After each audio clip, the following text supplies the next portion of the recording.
back to the recruitment aversion. In this week's episode, we'll be tying off our recruitment trend series with an episode on a whole overview of how recruitment has changed over the past few years. In this episode, we're being joined by a guest, Adam Dolman, the MD of Sterling Warrington. So, Adam, introduce yourself. Hello there, listeners. I'm the Managing Director of Sterling Warrington Recruitment. I started the business 5 years ago. I've been in recruitment myself for 10 years. It feels like an awful lot longer. So I'm here to talk to you about the ups and downs and the changes that I've experienced and am experiencing. Okay, perfect. So Adam, you were in recruitment before opening up your own agency. What made you want to open up your own agency? I worked for a generalist agency that would recruit for anything and anything in a quite a chaotic way, in a business where it was all very much, let's throw as many CVs out the door as we can and just hope they stick. So I just thought things can be done better. I think a more quality over quantity, relationship-driven approach could certainly make a real impact and make a difference. I'd be a bit more efficient with it as well. Yeah. I guess that's why I came here. So I started off with another agency, and I think here we specialise, and it is more about getting the right candidate than just throwing loads of CVs at a client. And building relationships is one of our biggest kind of drives in this.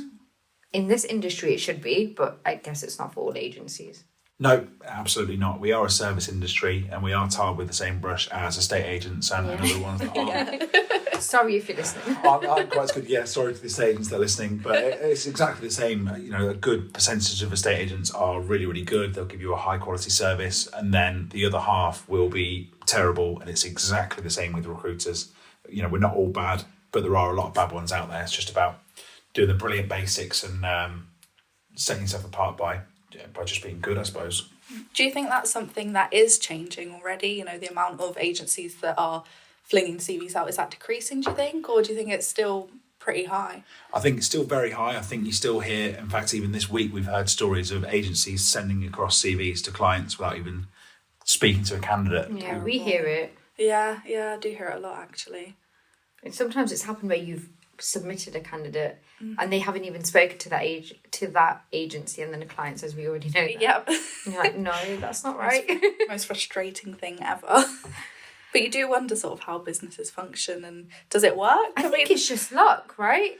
I think it's playing the numbers game. Yeah, I think it's a real hit and hope. I guess it's the difference between going to an all-you-can-eat buffet in a specialist restaurant, the way I see it. That's a good way to put it. If you want an Indian takeaway, then go to an Indian takeaway. If you go to the World Buffet, you'll probably get a 5 out of 10 curry, but you'll get a bit of everything, and you'll get a bang average pizza. But if you want the best that you can possibly get, go to that place that just does it day in, day out. Yeah, I guess that's a great way of looking at it. So, Adam, you've been obviously in the industry for quite some time.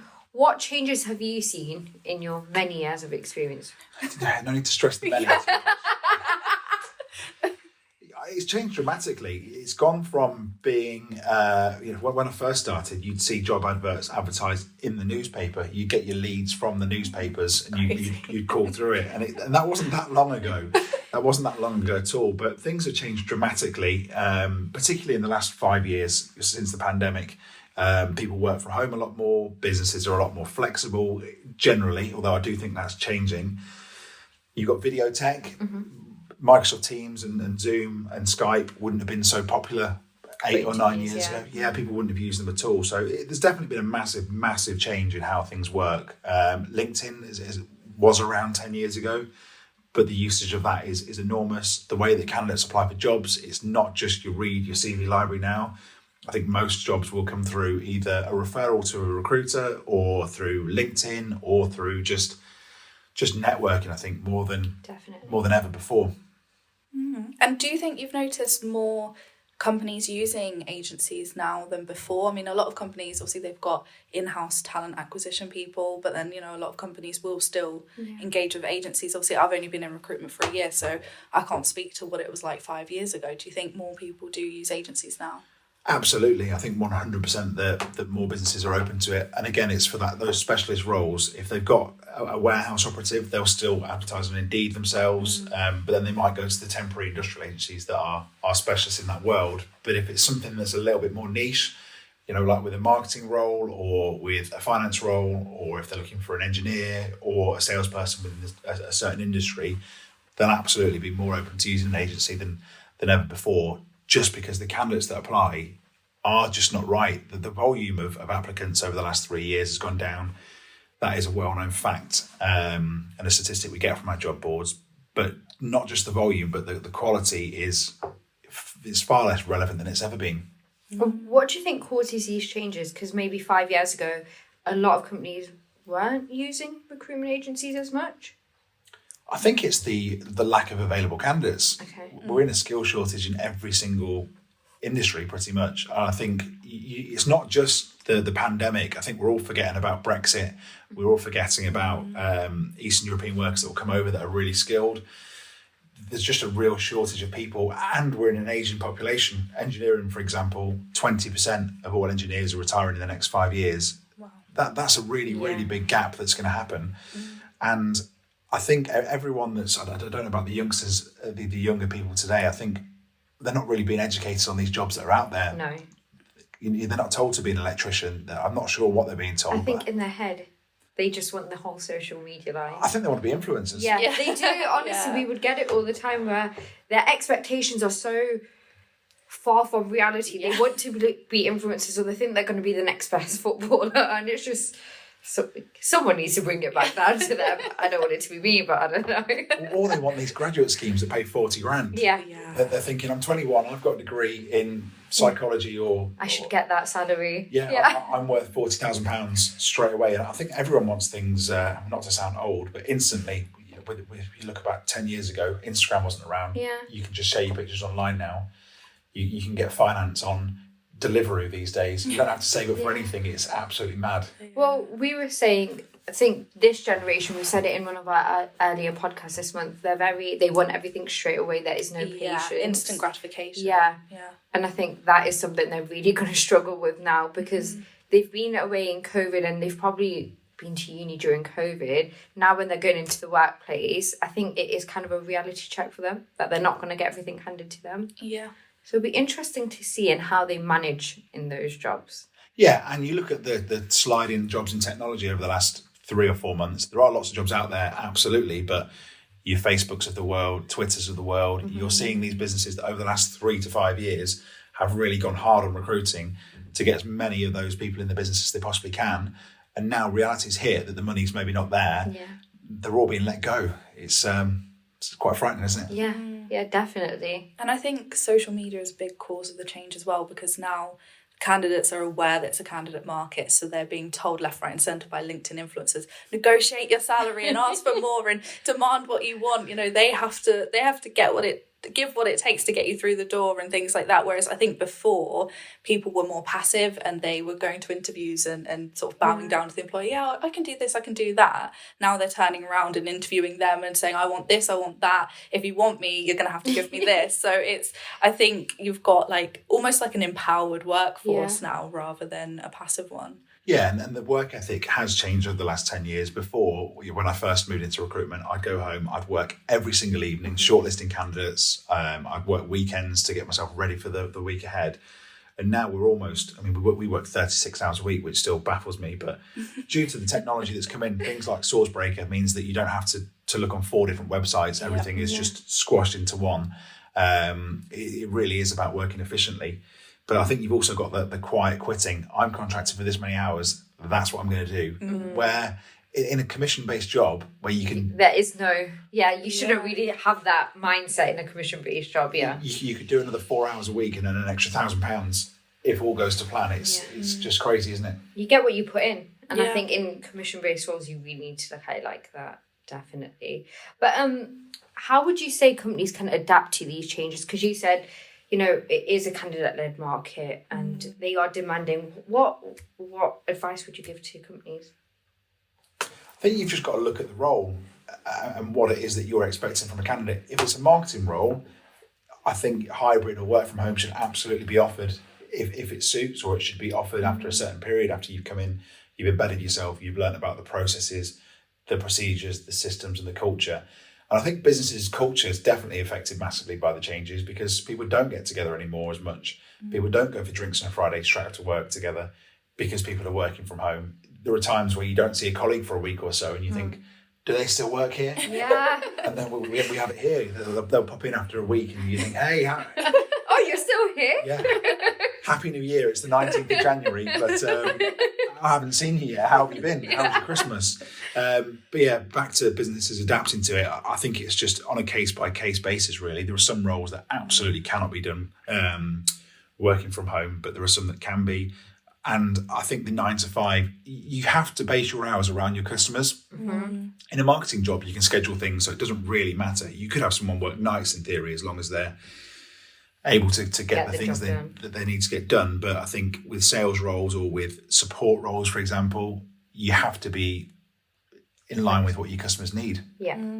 And we say time and time again on the podcast that it's so important for companies to listen to us because we are consultants. So we are going to come back and tell them anything that's changed in the market, and they need to be receptive to that information we're giving them and change the way that they are conducting their recruitment based on that information, because we're the ones who are constantly actively in the market. So we know exactly what's going on when it's going on. So I think as long as companies are receptive to that, then they can go with the flow.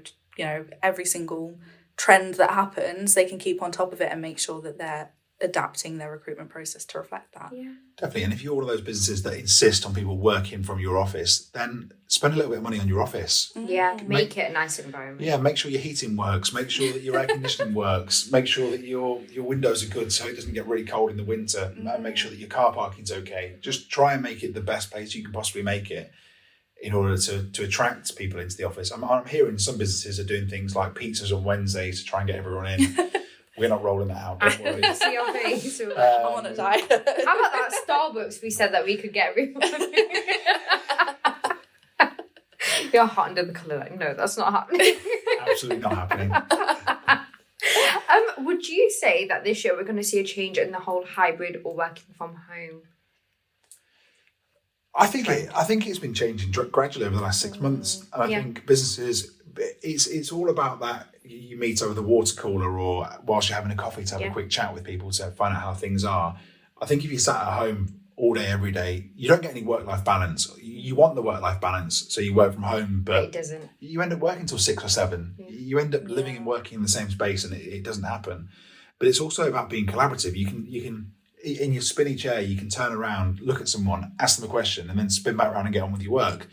If you're working from home, it's a 10-minute phone call. Yeah. It's an interruption. It just doesn't work as well. So I think businesses will keep pushing towards that, come back to the office and let's work together, be more productive. But I still think the hybrid is here to stay. I think 1 day a week or 2 days a week from home is where businesses probably will stay. I've spoken to quite a few candidates this past week who said that they used to swear by working from home and that was like a deal breaker for them. But, recently they've realised that it does get lonely at home and they sort of feel like they're missing out on their professional life. It feels like their home life is their work life and that's all blended into one. So I do think that it's now getting to the point where candidates are realising that and they think, actually, do you know what? I've been at home for a few years. It's time to sort of get back into society and get back into the office. So yeah, and it really is out of sight, out of mind for those promotions and to progress. And if you want to manage a team or you want to lead a team or you want to even really head up exciting projects, you can do it from home. But the chances are, if you're in the office day in, day out, your managers or directors can see that you're the person that's in there first. They can see you're the person that's leaving last. They can see that you're really putting in the output. Where if you're at home, it's a little bit more difficult to measure it, I suppose. Yeah. I mean, you could be doing the washing. They would never know, would they? I would be doing the washing. I worked from home during COVID and I just remember hating it because there was no work-life balance. And I remember looking after my team and like you said, it's 10 minutes to ask a simple question. And sometimes they just couldn't be bothered to ask it because it took that long. Yeah. And then when you go to them like, why didn't you tell me that? It's just too long. And I think then having to kind of jump on Teams, it's just an extra effort that could be taken out of the way if you were in person. Yeah, and I remember during COVID, my working day was we'd all start at 8:00. We'd do a Teams meeting at 8:00.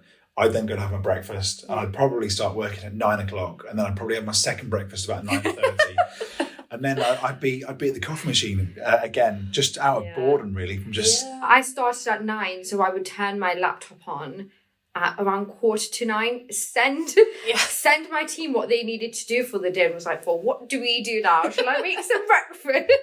And I knew they were doing the same because you couldn't control it.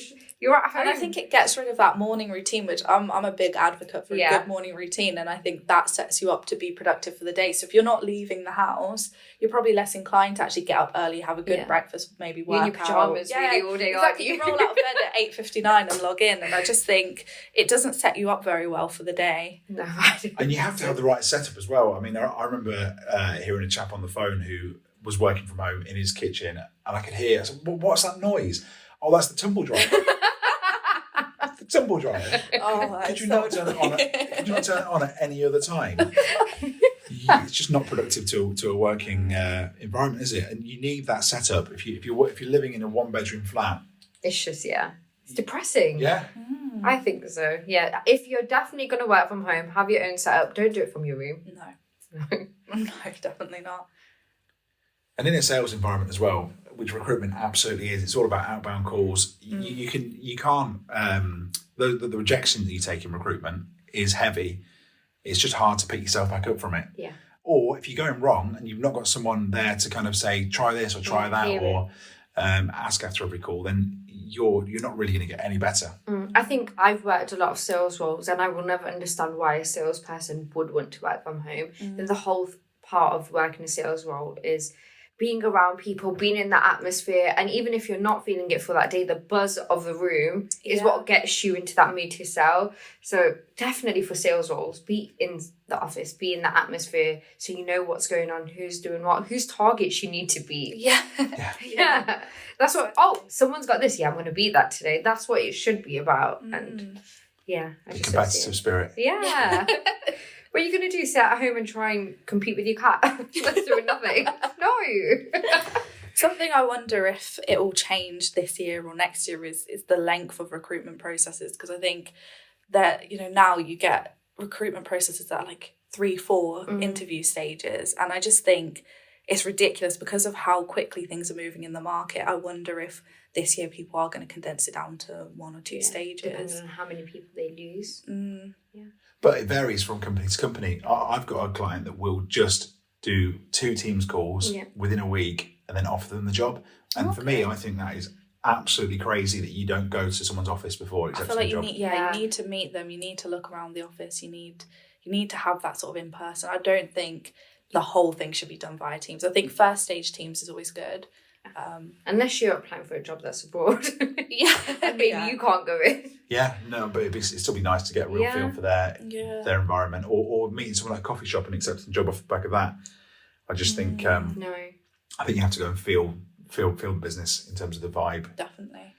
But I think 3-4 stage interviews, when it's spanned out across a few weeks, that's where it's a bit difficult because candidates are then... I think that needs to go. Yeah. I mean, I do understand that some really, really specialist roles, they require that, and, you need time to put together a presentation for, your final stages and things like that. But people are being snapped up so quickly now that I just think if companies want the best talent, they need to speed up their processes. Definitely. So I guess to round off today's episode, Adam, what advice would you give to recruiters or people looking to get into recruitment? For people looking to get into recruitment, and it was a conversation I had with a client, a commercial director at another business a couple of months ago, actually. The number one skill, I suppose, he looks for or attribute is the ability to adapt to change, because it is always changing. One of our values is about adapting to change. So I think just be prepared that it's not going to be a case of you'll start on day one and then your whole career is exactly the same. That's part of the appeal, absolutely. But that's also a frustration for some people as well, because it's always changing. If it's a candidate-rich market, then it's very different to if there aren't any around. So that would be my advice. And just be resilient. Yeah, resilient is our biggest. Yeah. Be resilient. and be resilient through that change. That's the problem. You'll speak to a candidate who's been in recruitment for a year and he's looking to leave because his manager's left. Well, just stick it out. Yeah. Stay through that change. Yeah. See it as an opportunity, not a negative. Yeah. Can you step up and pitch for that role yourself? or can you grow into a bigger role within the business? So yeah, for me, just be comfortable with change and absolutely be resilient. Definitely. No, I think that's what we've learned, right? Yeah, you and have to learn to manage your emotions. Learn to manage your emotions. And, you know, you're going to have days where you don't have much on your desk. What are you going to do to change that? Mm-hmm. You can either sit and moan about it, or you can actually change it and you can go at it. And you can know that you've spent that day trying to get business on.